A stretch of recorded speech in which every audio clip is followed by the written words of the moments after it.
walk of life, nandyan yung teacher ka, walang pinipili ang nagiging biktima ng online lending. I think it's a common trait of Filipinos na to help, especially sa family. Kahit hindi nila kaya, doon nagkakaroon ng bad debts. Oo, kasi syempre, kung ikaw, anak ka, nakikita mo ang iyong ina na, o iyong ama na may utang, syempre bilang ikaw anak, may stress ka rin dahil lalo na kung hindi mo alam kung saan din kukuha ng pangbayad. Maraming pwedeng mangyari sa isang taong may utang at saka dun sa pamilya na apektado. Nagiging stress ka na, lalo na kung wala kang ibang malalapitan, nagkakaroon ka ng anxiety, hindi ka na makakatulog. Lahat ng tao may utang. It's just a matter of how you handle it.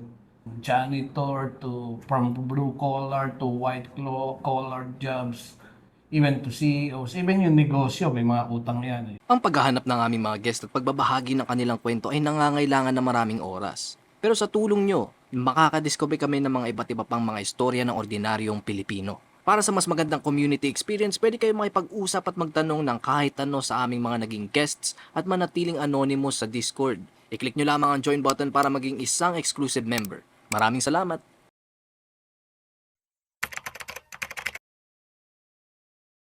Hi, good morning. Welcome again to our second edition of Ola series. So I'm Vic and Marty here. So welcome. Hi, I'm back again, Marty Dr. Lero on Field Flag.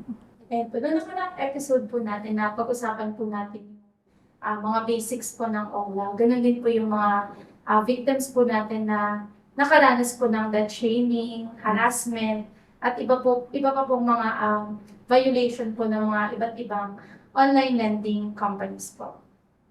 Pwede niyo pong maipaliwanag po sa mga new viewers po natin kung ano po si PhilFlag and ano po yung advocacy po niya.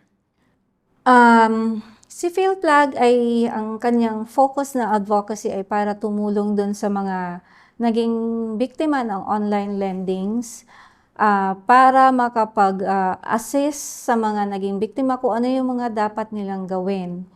Nandito si PhilFlag para din bukod sa tumulong sa kanila step by step on the process. Nandito rin para magbigay ng awareness campaign, financial literacy, and mental health well-being. So yung usapin po kasi ng pangungutang po sa mga online lending applications or mga companies po, hindi lang po siya usapin ng basta-basta financial problem lang po. Yes. Naniniwala po yung PhilFlag na may effect din po siya sa ating relationships, sa mental and emotional well-being po ng mga tao. Based po sa mga cases po na na-handle niyo po before, ano po yung mga biggest realizations niyo po? Or may mga nakita po ba kayong pagbabago po sa mga cases po na na-handle? Karamihan kasi sa mga naging biktima ng OLA ay yung mga talagang sobrang gipit. Iba-ibang walk of life, nandyan yung teacher ka, walang pinipili ang nagiging biktima ng online lending. And based on the experience na na-handle namin, marami ang nagiging problema. Naapektuhan ang work, naapektuhan ang families, friends, kung estudyante man ang nagiging biktima, nahihirapan silang magsabi ng totoo sa kanilang magulang at hindi nila nakakayanang harapin yung mga harassment dahil ang panghaharas ng mga lending companies ay hindi biro. Ikaw, dear? Actually, kumaga, this is the second wave of our interview, and I would say this is also the second wave ng mga OLA companies. After the first interview namin, there were a lot of changes already. But recently, nandun pa rin yung harassment, the shaming, but on a lighter basis kasi karamihan ng mga OLA companies noon na isara na. And it's a different approach right now of what they're doing. So may mga bagong scamming scheme and marami pa rin naapektuhan. Kumbaga second wave to ng mga victims and mga scamming scheme ng mga OLA. And kung noon, maraming mga families o mga individual na nabigla dahil sa akala nila na easy lang kasi dahil online lang, no? Pindot-pindot lang sa cellphone, utang na agad. Hindi nila alam na mas mahirap pala pag nandun ka na at nagkapatong-patong na yung utang mo dahil sa nangyayari, pag wala kang pangbayad dun sa isa, no choice ka kung hindi mag-open ulit ng panibagong apps para lang pangtapal dun sa iba na nautangan mo hanggang sa hindi mo na alam kung paano mo ihinto yung iyong pangungutang. Ngayon kasi iba na mas marami na, mas malawak na yung pangungutang and mas marami pa ang nagiging biktima na hindi aware kung dapat nga ba silang mangutang sa mga ganong online lending. Kapag dumadating na po sa situation po na nabanggit niyo po na yun nga tinatapal na lang o napipilitan po sila na mangutang para pambayad din po ng pinangutang po nila nung nauna, mayroon po bang mas deeper na effect po yung financial stress po? Well, actually, it encompasses all aspects of your physicality, of your as a human. Nandyan yung financial, emotional, physiological, lahat. Kasama yun lahat eh.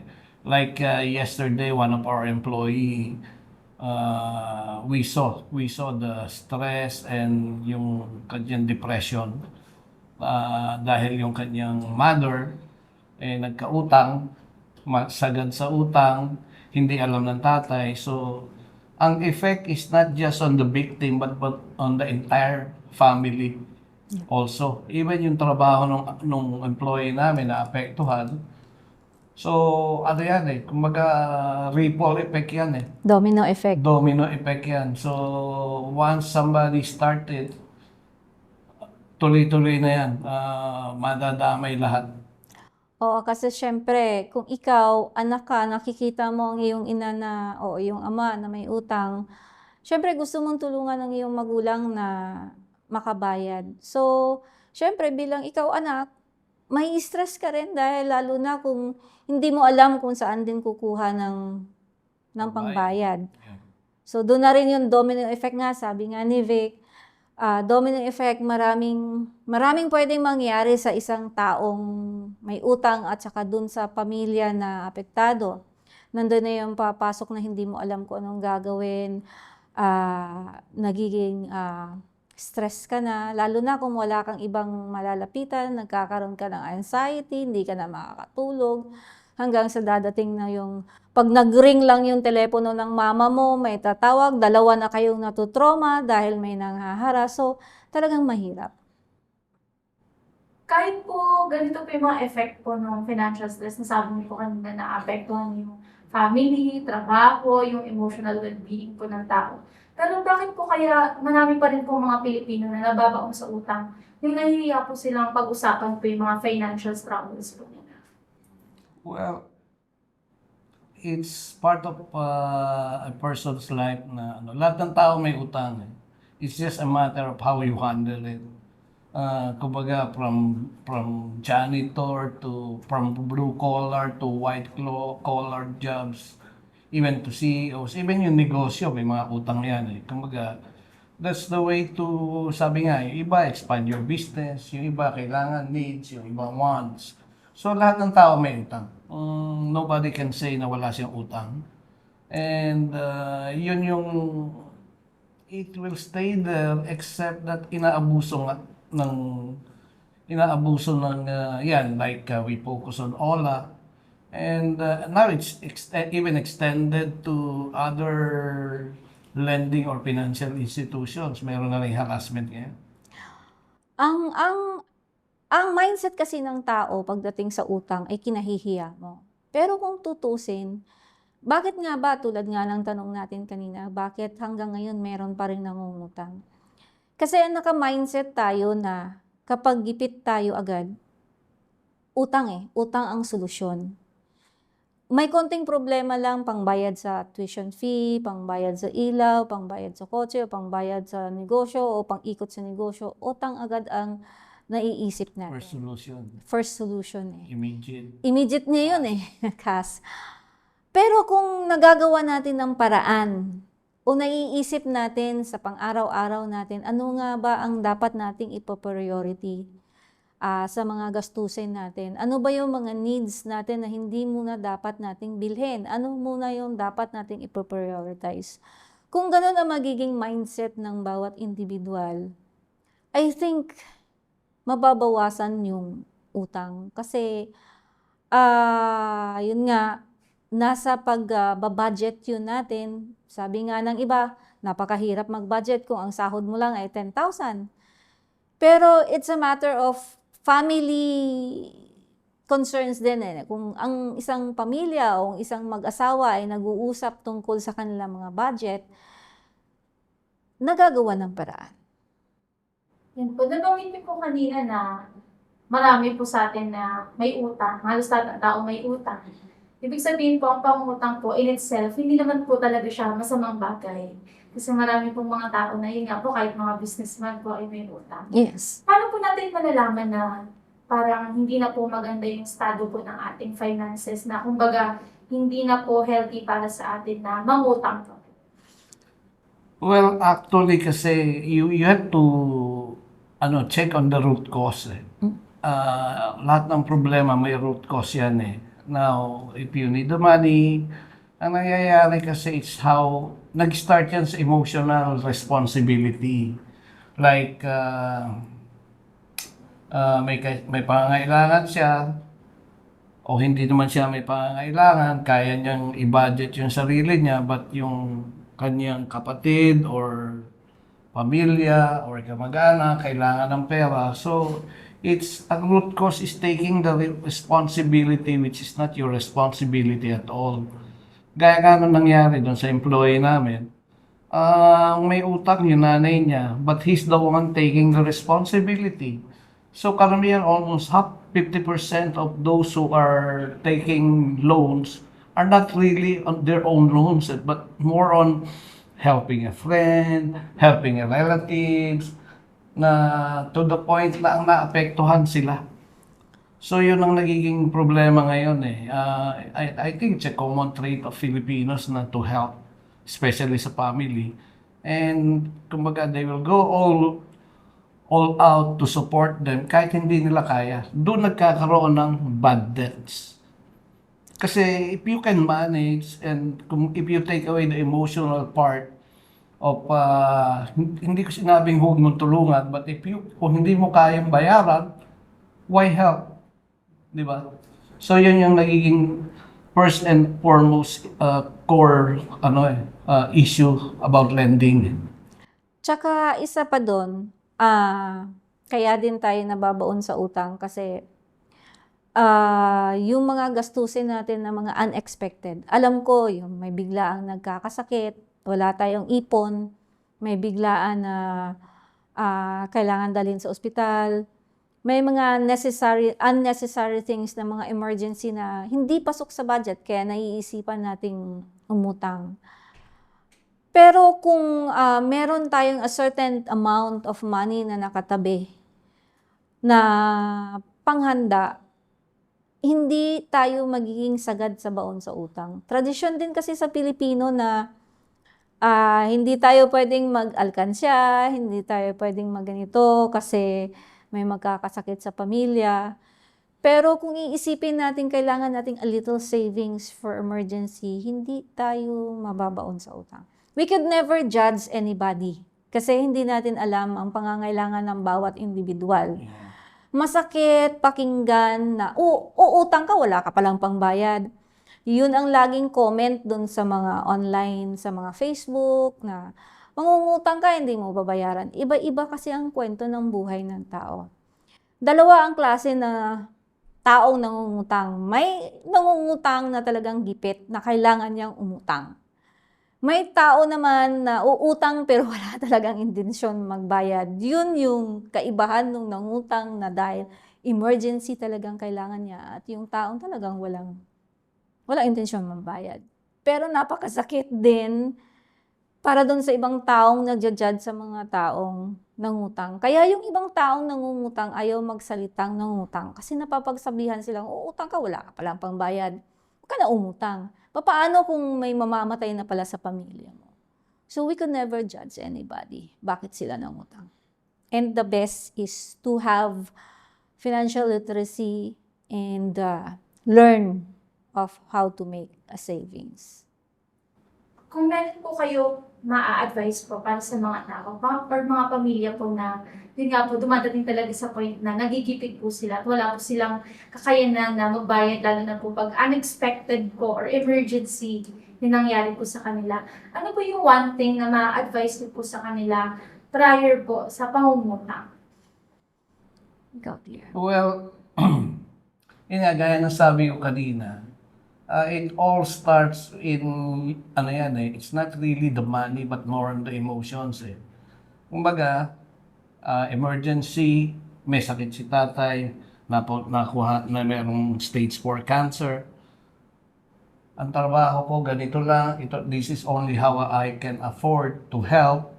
But because love ko yung tatay ko, love ko yung nanay ko, love ko yung kapatid ko, all out, papatayin ko sarili ko, kahit hindi ko kaya, utang ako. That's the main issue right now Kumbaga, it starts with the emotional capacity, not on the financial side. Ang nangyayari lang kasi, once na tayong Pinoy kasi, pamilya is pamilya. Tulong is tulong. Pero at the end of the day, ikaw yung na-stress, ikaw yung nadidepress, ikaw yung kung ano-ano iniisip mong gagawin, hanggang umutang ka ng umutang ng ola. It's taking the responsibility over someone else problem.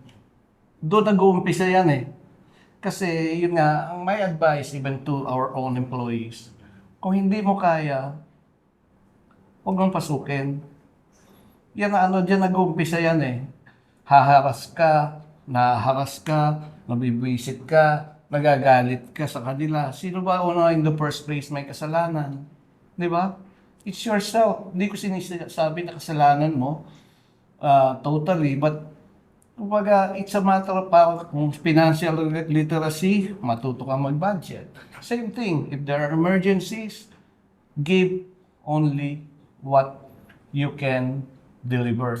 And ang mapapayo ko rin sa pamilya na hindi nag-uusap pagdating sa ganyan, yung inaako mo yung sarili na hindi ako pwedeng humingi sa mga kapatid ko, hindi ako pwedeng manghingi sa mga kamag-anak ko. Hindi dapat ganon. Kasi di ba pamilya kayo? Mag-usap-usap kayo kung paano niyo matulungan ang isang member of the family para mairaos yung financial na problema. Kasi lalo na pag mga ganyan sitwasyon. Hindi masamang humingi ng tulong sa bawat kamag-anak kung lalo na ang involved ay ang buong pamilya. Ibig sabihin po pala na yung usapin po ng finance or usaping pera, cultural din po pala siya. Yes. Yes. Malaki din po yung ginagampanan po ng culture ng mga Pilipina na gusto po nating tumulong kahit at the expense of And that's- Na hindi naman totoo natin. yan. Totoo yan. That's the biggest problem. That's why Philippines is the number one in terms of yung consumer loans. Siguro po, ginagamit din po ito ng mga OLA. Yes. Yes. Ito po yung psychology behind Yes. struggles po natin. It's Totoo. tama ka, it's cultural kasi in other place, but also in I think ang number one in terms of the loan is Japan. Sa Japan nga may marami pa nagsisuicide Yeah. because of the cultural sa kanila. And one thing worse with them, kumbaga may kasamang suicide. Dito sa atin, that's why PhilPlug is here. We save a lot of lives already. All you need to do is talk to us. We will listen and we will give you advice. Kasi if you keep it to yourself and sa sarilinin mo yan, babaon ka talaga. Like yung nangyayari tapal-tapal. Di ba? Utang mo sa loan of OLA 1, pag hindi mo nabayaran, OLA 2, OLA 3, OLA 4, hanggang nakita mo, OLA 100 na pala yan. Because of tapal-tapal. Yeah. Yeah. Actually, sa nangyayari 2 years ago, 3 years ago dyan sa OLA na yan, marami ngayon lalo ang nagkakaroon ng depression, anxiety, suicidal. Ang daming taong nagsusuicide, nagtitake, they lost their way sa buhay nila because of different situations ng buhay. So, this is not a drama issue. Teleserye issue kasi, kaya mo yan malusutan. Hindi, huwag mo isipin yan. Wala yan. Bukas wala na yan. Hindi, ganon. Mahal ko tatay ko eh. I want him to survive. So, kahit hindi kaya, yun, nangungutang. Hindi biro ang magkaroon ng trauma, anxiety, depression. We need to take that seriously, especially when it comes to financial well-being and mental health well-being. And then, nasa usapin na po tayo ng mga nabanggit niyo po na kakaroon po ng anxiety, depression. If comfortable po kayo mag-share, ano po yung parang isa po sa mga parang pinaka-worst, parang unsettling po na naging case po na na-handle niyo po sa PhilFlag when it comes to borrowers po na naka-experience po ng anxiety or depression? Actually, almost 100% of those people approaching us experience different kinds. It's one and the same. Kumbaga, you can just summarize it. Iniwan ng asawa, naghiwalay, tinakwil ng ama, anak, nag-suicide, nawala ng trabaho. All of it are those painful. We handled almost everything already. But yun nga, given sabi nga pag ano mo siya, ano ba yung pinaka worst case scenario? Worst case scenario is suicide. We have helped a lot of people already na on the verge of committing suicide. Yung iba nga one day lang. Kumbaga, yung iba, within a matter of 24 hours, we were able to help. So, yun yung pinakamabigat yung emotion, yung committing suicide. We have helped a lot. PhilFlag is focusing kasi on the listening side, no? We listen to our members, mga hinanaing nila sa buhay nila, and yung root nung bakit sila nakautang. Doon kasi namin ina-analyze, bakit ka nangutang? So, we let them talk, we listen and we analyze, and we give them the necessary step by step. Si PhilFlag, marami ng come and go na members, and for those members namin, I'll take this opportunity. Sa mga members namin na umalis na sa organization, hindi umalis nang dahil ayaw na nila sa organization, but they have moved forward, nakapasok na ulit sila ng trabaho, alam na nila harapin yung stress, they know how to handle pag may nangaharas na. I congratulate you at dahil nakaraos na kayo at unti-unti na kayong nakapag-normalize sa buhay ninyo. Hindi na kayo natatakot pag nag-ring yung telepono. Di ba na? Karamihan, ma'am, nagri-ring yung telepono ko. Kahit 2:00 ng madaling araw, may nagchat-chat sa akin, nagtitext, ma'am, daming message ko, anong gagawin ko? May email ako. Still, nandun kami mga volunteers, sumasagot sa inyo, and I am really happy na nakapag-move forward na kayo. Alam ko, hindi pa rin kayo nakabayad sa utang ninyo. Sinunod ninyo yung mga payo namin na one step at a time. Hindi naman ninyo tinatalikuran ang utang ninyo. Kung 1 milyon ang utang ninyo, huwag niyong bayaran yung 1 buong milyon. One step at a time. At matatapos din yan. And I congratulate dun sa mga members na nakapag-move forward na. Pero welcome pa rin kayong bumalik uli, pero huwag kayong bumalik ng may utang.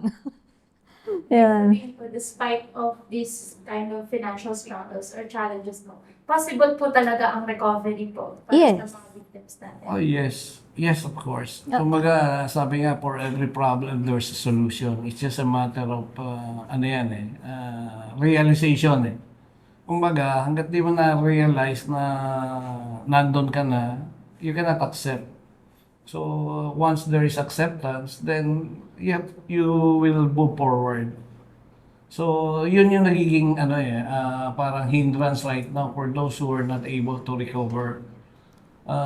Nandun sila sa verge of, collapsing. And nangyayari, wala silang, hindi pa nila ma-accept sarili nila. And walang realization. Hindi nila na-realize kasi kailangan nila eh. So, it's between two realities, the need and the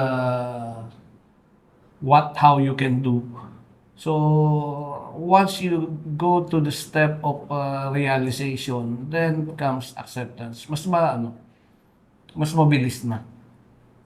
Aside po dun sa nabanggit niyo po na na-realize na po nila na may ganito silang pera, hinarap nila, at meron na po sila na tinatawag niyo po na acceptance. Ano po yung parang common traits po na napapansin niyo po sa mga tao po na naging members po no PhilFlag na naging way po nila para mapagtagumpayan po nila or makaabot po sila sa utang? Well, ang lagi ko kasing sinasabi sa mga members ko sa org namin is if they want to grow and move forward, dapat sundin nila yung mga simple advices namin na nandun na rin siya sa page namin, lahat ng mga basic steps and how to handle ng mga nanghaharas na mga online agents.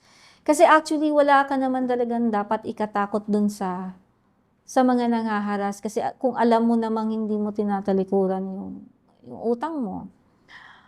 Karamihan sa mga members namin na nakasurvive na sinunod nila yung process namin. Weekly sila nag-a-attend ng aming listening sessions. Weekly sila na nanonood ng aming Unflag. Dahil lahat ng topics doon, may mga lawyer kaming guests na nagbibigay sa kanila ng advices. May mga life coach kami, may mga mental health volunteers kaming nag-guest to provide them all the supports. And dun sa mga nakaalis na dahil sa sumunod sila dun sa process and na-accept na nila yung process of recovery and self-healing. So I congratulate them. Malaki din po ba yung parang role din po na ginagampanan na sa mga victims po na nasa recovery stage po sila? Gano'n po kahalaga na magkaroon din po sila ng support systems? Ang support system kasi ay napakahalaga, lalo na dun sa mga taong hindi nila alam kung saan ba sila magsisimula, paano ba sila tumayo. Kasi dun sa sharing of listening, dun sa mga members na nagsishare ng kanilang sitwasyon, magugulat na lang pala yung isang member, ay ganun din ang sitwasyon ko, anong ginawa mo? Ito lang. So while sharing and while listening and joining the group, they grow and learn from the other experiences, other members' experiences, and how they recovered. Yun kasi napakahalaga eh. Kasi without you, kung ikaw ay nagtatago lang sa isang sulok ng kwarto at ayaw mong humarap dun sa problema mo at ayaw mong malaman ng ibang tao, you could never solve your problem dahil lang sa nahihiya ka. Hindi mo dapat ikahiya yan kasi bawat tao naman ay may stage of journey. Pero yung journey na tinatawag natin, kung handa nating harapin yun, definitely mag-grow ka at mag-move ka at mag-heal ka rin. The one thing that you need to do is go out and join for that group na makatulong sa'yo. Sa lahat po ng mga cases po na na-handle niyo po sa PhilFlag, nabanggit niyo po kanina yung mga worst case po, di ba po? Yung wala po sa anxiety, depression. May pwede po kayong ma-share po sa amin na kahit isang case po na sobrang inspiring po na nanggaling po siya sa pagkakautang and nandun na po siya sa stage po ng recovery. Actually, let me give you a fast one. Ito, may-ari siya ng juice company. Mataas. GM siya o siya owner mismo. But you'll be surprised hindi niya kaya i-handle simple issue or simple na financial problems like that. Siya naman kasi na-scam. So, hindi niya ayaw niyang bayaran yung utang niya sa credit card. And to think na you're on that level already, kumbaga parang kaya mo nang i-handle. But karamihan ng tao, no matter what your stature is, pag dumating ka sa sitwasyon na yan, nabablock-out ka, nabablanko ka. And much to our surprise, napakasimple ng solusyon, hindi niya alam gawin. So, in a matter of 5 minutes, he heed our advice. In 5 minutes, na-solve niya yung problema niya. So, tumawag ulit, solved na. Sabi niya, sir, thank you so much. Napakasimple lang pala ng solusyon. May kaibigan din ako. Actually, nasa law din siya, no? Lawyer din siya, pero dahil sa naharas siya, sabi niya, Yeah. Marty, parang nawala yung pagiging abogado ko. Hindi ko alam kung ano. Lawyer, but... Iba-iba kasi ang sitwasyon, di ba? And once you're there, it doesn't matter kung ano stature mo. Kung ano yung- Whether you're the most intelligent person in the world, when you experience those kind of harassment, anxiety, depression, stress, Na may mental block. may mental block ka. Kahit ako naman na may mental block din ako dun sa mga problema ng mga members, pero tatahimik na lang ako at sinasabi ko, teka, post muna. Isa-isahan natin yung problema niyo. Hindi natin pwede pagsabay-sabay. Parang po sa mga kababayan po natin na, yun nga po, naharap na po talaga sila sa pagkakabaon po sa utang. Tapos nawawala na po sila ng pag-asa na hindi po sila makaka-recover sa utang na yun. Ano po yung one thing na masasabi niyo po sa kanila? For me, kahit anong laki ng utang mo sa buhay, ano man yung problema mo sa buhay, hindi natin pwedeng ma-resolve yan ng isang idlap. One step at a time. Take a pause. I-priority natin kung ano ba talaga ang importanteng i-resolve sa araw na to. Hanggang kailan ba tong utang na to? Kasi pag pinagsabay-sabay mo yan at hindi ka mag-take a pause sa buhay mo, ay talagang mababaon ka dyan sa isang lugar at hindi ka makapag-move on. Ang akin maipapayo dun sa mga nababaon sa utang at hindi niya alam kung anong gagawin, pati pamilya na nadadamay, is take a pause and don't blame yourself. Kasi may dahilan naman kung bakit ka nabaon sa utang. The easiest way to do it is, sabi ko nga, pagka meron ka ng TNT, feeling of TNT, tago ng tago, or meron ka ng threat, meron ka ng fear. First and foremost, yung realization, yun nga, you have to realize, kaya ko pa ba? You have to realize, sino ba may kasalanan? You have to accept The fact. responsibility.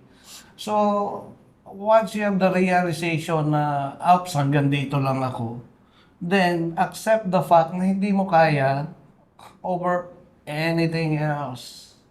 Kahit na pagmamahal ng dahilan, kung hindi mo na kaya, you stop, you accept. Otherwise, malulubog ka pa rin talaga. So sa akin lang, two things. You have to realize kung ano yung ginawa mo, ano yung cause and effect. Then, you have to accept so you can move forward. Mas malilinawan ang isip mo.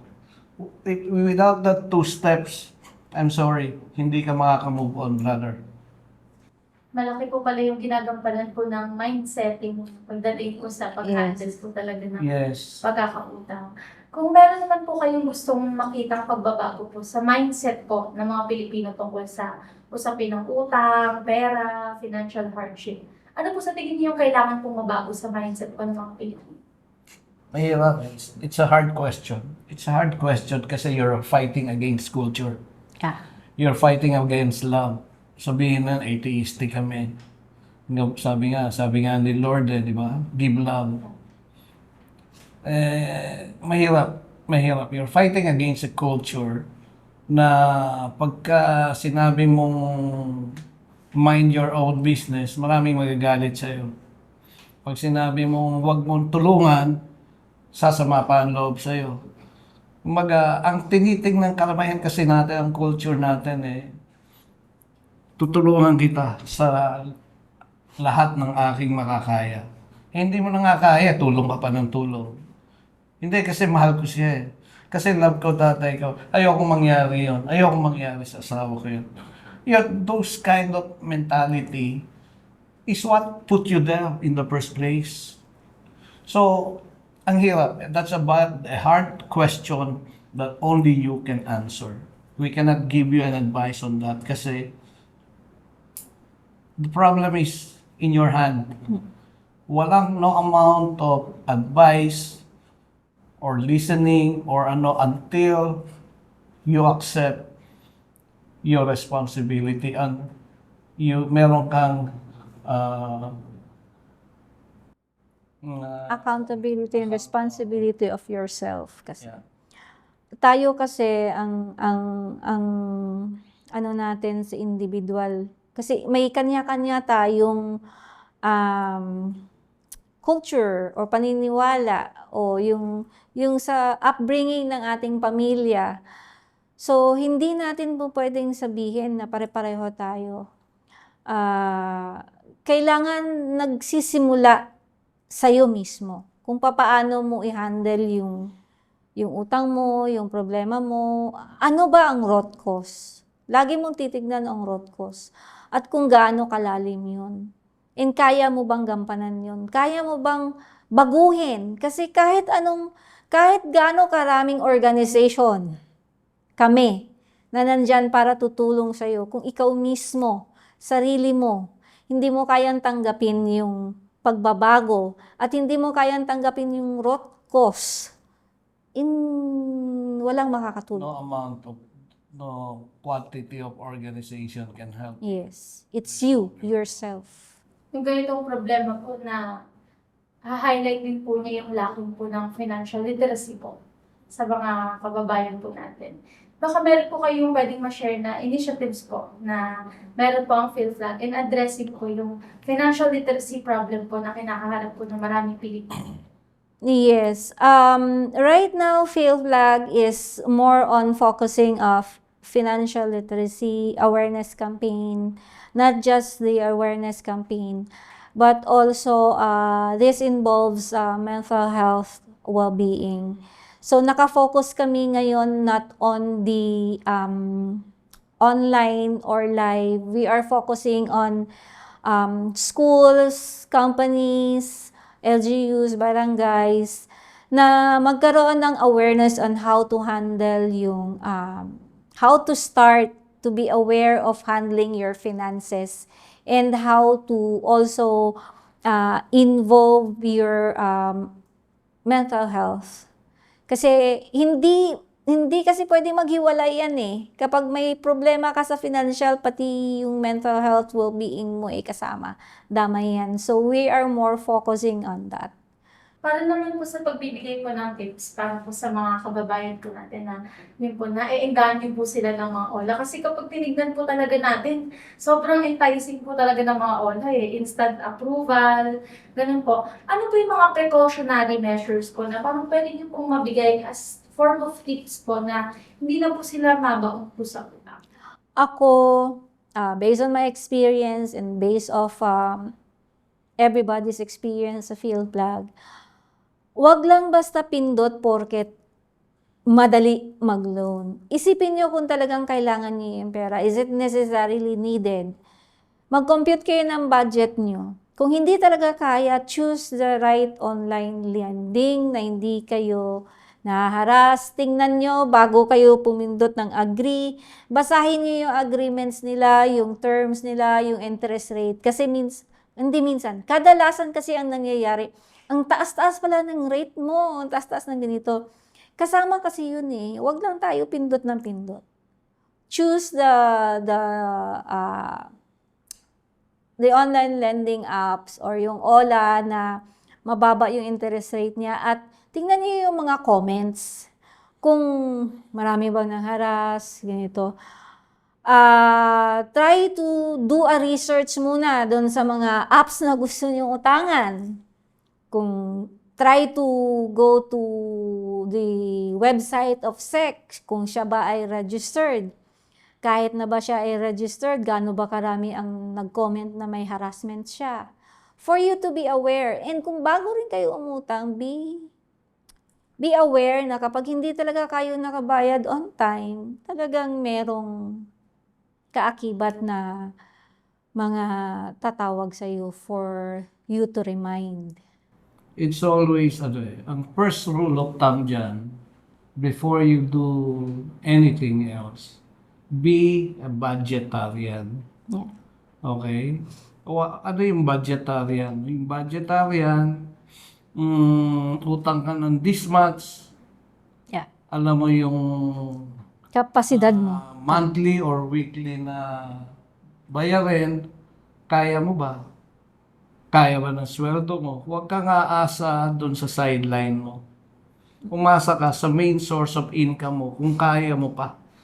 If not, yon realization, sorry guys hindi kita hanap tayo na ibang paraan, hindi ko kayang bayaran. Yeah. As simple as that. Be a budgetarian, plan ahead, compute, do mathematics, 1 plus 1 equals 4. Di ba? Yes. Ganun lang yun. And bilang magtatapos po sa interview po natin ngayong araw, ano po ang mensahe niyo po at mensahe po ng PhilPlug para po sa mga kababayan po natin na patuloy pong na maharap po sa pagkakautang at patuloy po na bumabangon po sa pagkakautang? Ikaw. Okay. So, PhilPlug is here to help you guys.